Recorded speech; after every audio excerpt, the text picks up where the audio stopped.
This problem involves working with an array list where we're going to end up removing values from the list. We're asked to write a static method called removeAll that takes an array list of strings and also a target string, and that removes all occurrences of the target string from the list. So we have some examples here that involve removing A from the list. So there might be a bunch of different A's. ABC, ABC, ABC becomes BC, BC, BC. If it's all A's, we end up with an empty list. There might not be any A's, in which case we just end up with the same list, and we might have an empty list to begin with. I've set up a testing program for us to work with. Tests a slightly different set of cases, but we have the ABC, ABC, ABC, and I'm going to have it removing A's from that list, B's, and C's, and then the 5A case where we remove A's from it should make it empty. When we remove B, so that's something that's not in the list, so we'll end up trying to remove it, and it should just give us the original list, and we'll do a little test with an empty list case.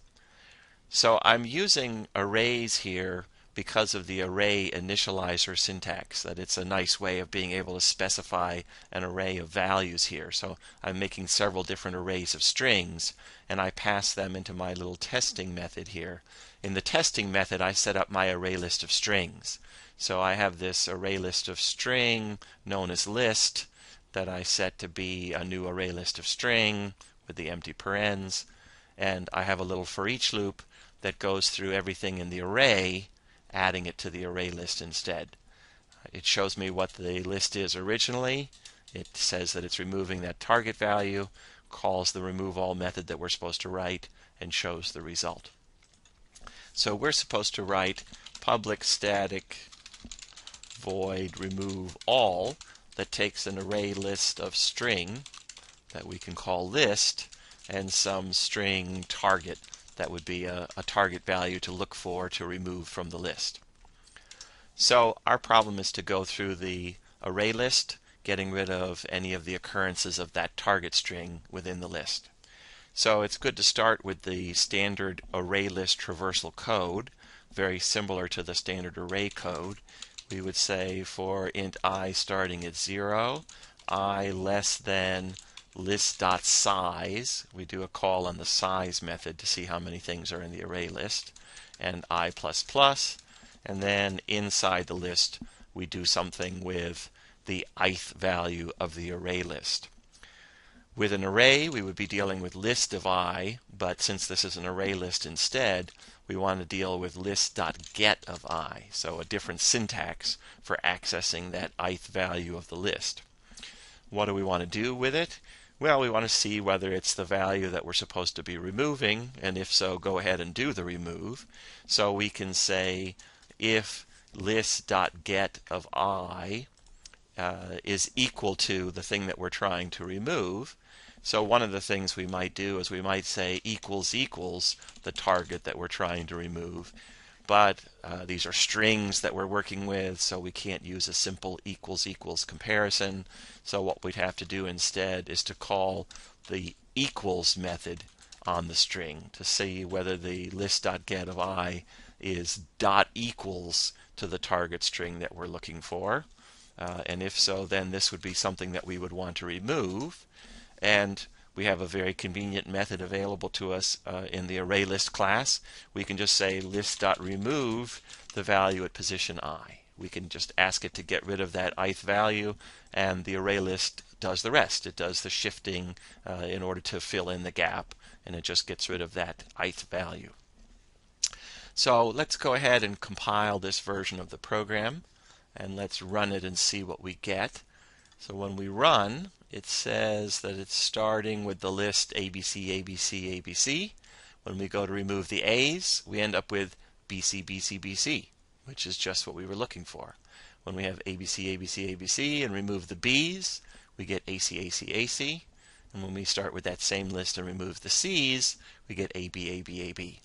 That's all very good. So those cases worked out just fine.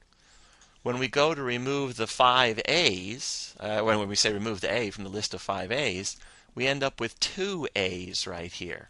So this one is a problem. If we're supposed to be removing all of the A's from the list, why are there 2 A's left when we're done here? In this case, when we went to remove B's from a list of A's, nothing ended up happening. When we dealt with an empty list trying to remove an A, nothing happened. So those were all good results that we were kind of getting what we were looking for. The problem here comes up when we have several of these A's in a row. So what's the problem here? When we encounter this first A, so we have an I of 0, we see that that's the target value we're looking to remove. We remove this value at index 0. So that's the first thing that we end up doing. Remember that when you remove from an array list, all of the other values get shifted. So these 4 values over here get shifted 1 to the left. But if you remember what we do in our code, what we end up saying is we come around our for loop and we do an I++. So what that would mean is that after we had shifted these 4 A's to the left by 1, we then increment I to be an index of 1. So we shift 1 to the right. That would be the normal thing to do in a traversal. But the problem is that this A is going to end up at index 0. When we shift these 4 A's to the left, we end up putting an A back at index 0. So we don't want to increment I in that case. If we've removed a value, if we saw that the ith value is equal to the target that we're looking for, and we removed at that ith position, we're shifting something new into that ith position. So it might be the target value as well. There's all sorts of ways you could fix this up. I mean, you could try making this an inner loop, instead of an inner if. That gets to be a little bit tricky. I mean, the real thing here is that it's the I++ that's causing us a problem. So a simple fix would be to just do I minus minus in the case where we're doing the remove. If we've gotten rid of something in the list, then we need to stay at this position I in order to check and see whether something at that position I is also equal to the target. If we go ahead and compile this version of the code and run this version of the code, it still ends up removing ABC, ABC, ABC becomes BC, BC, BC. All of our other cases are still the same, but now the 5 A's collapse to an empty list. So that's actually a way to solve the problem. I personally don't really like it because we're kind of doing this minus minus to counteract this plus plus. Seems a little bit weird. So what I actually prefer to do is, instead of running the loop in this way, if we run this loop backwards, then we're going to avoid this problem. So if I copy this line of code and paste it in, what I'd like to do is to just do this same loop but in the other order. So I'll start at list.size minus 1. That's the highest I index that we want to work with. It's the highest one that has something actually in it.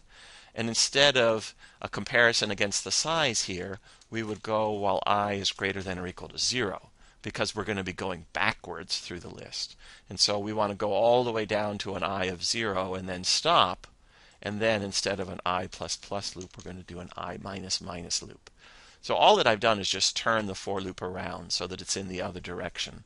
And that ends up solving the problem, because that way we're always removing values that are at the end of the list. When we get down to earlier values in the list, the things that come after it will already have been fixed. So there won't be anything beyond that value to cause a problem.